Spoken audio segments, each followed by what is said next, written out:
Hey bro, have you registered yet?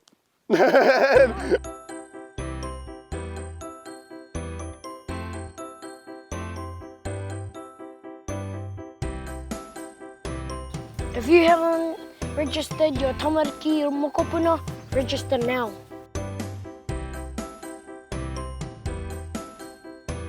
Haramai, come along and register, we need you now.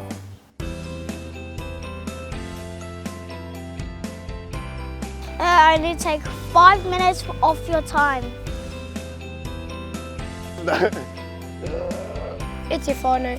If you haven't registered already, do it today.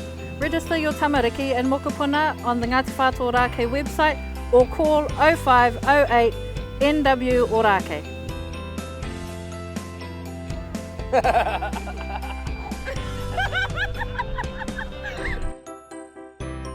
I'm registered with Ngāti Whātua Ōrākei. Make sure you and your tamariki are registered too. Register now! Yeah, whānau, register now. Please register all our mokopuna and tamariki now. O te whānau, rihi tā mai I nai nei. Register now, whānau. Mauri ora.